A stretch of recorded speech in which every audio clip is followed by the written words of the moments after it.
राधे राधे दोस्तों। माघ मास की महत्व कथा अध्याय 5वां। दत्तात्रेय जी कहते हैं कि हे राजन, एक प्राचीन इतिहास कहता हूँ। भृगु वंश में ऋषिका नाम की एक ब्राह्मणी थी जो बाल्यकाल में ही विधवा हो गई थी। वह रेवा नदी के किनारे विंध्याचल पर्वत के नीचे तपस्या करने लगी। वह जितेंद्रिय, सत्यवक्ता, सुशील, दानशीलता तथा तप करके देह को सुखाने वाली थी। वह अग्नि में आहुति देकर उच्छावृत्ति द्वारा छठे काल में भोजन करती थी। वह उलकल धारण करती थी और संतोष से अपना जीवन व्यतीत करती थी। उसने रेवा और कपिल नदी के संगम में 60 वर्ष तक माघ स्नान किया और फिर वहीं पर मृत्यु को प्राप्त हो गई।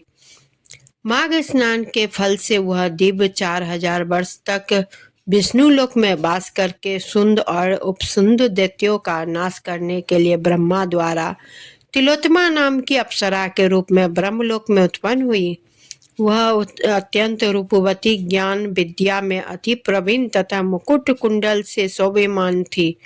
उसका रूप, यौवन और सौंदर्य देखकर ब्रह्मा भी चकित हो गए।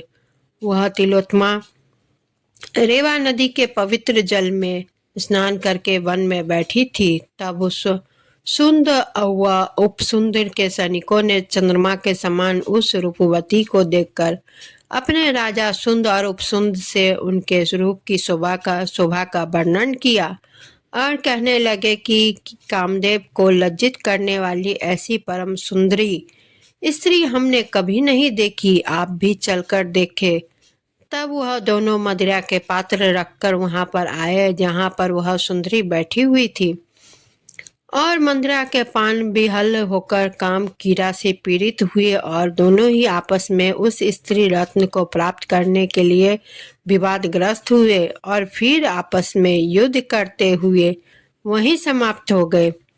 उन दोनों का मरा हुआ देखकर उनके सैनिकों ने बड़ा कोलाहल मचाया और तब तिलोत्तमा काल रात्रि के समान उनको पर्वत से गिराती हुई 10 दिशाओं को प्रकाशमान करती हुई आकाश में चली गई और देव कार्य सिद्ध करके ब्रह्मा के सामने आई तो ब्रह्मा जी ने प्रसन्नता से कहा कि हे चंद्रवती,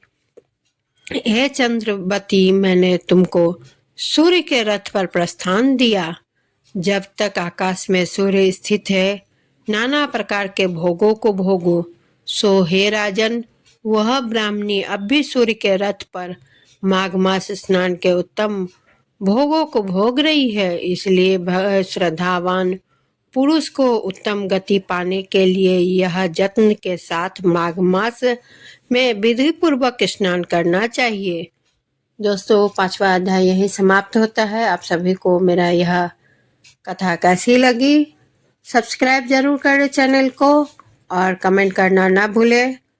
वीडियो को लाइक शेयर जरूर करें। इसी के साथ मैं विदा लेती हूँ। 6वां अध्याय के साथ फिर उपस्थित होंगी। धन्यवाद।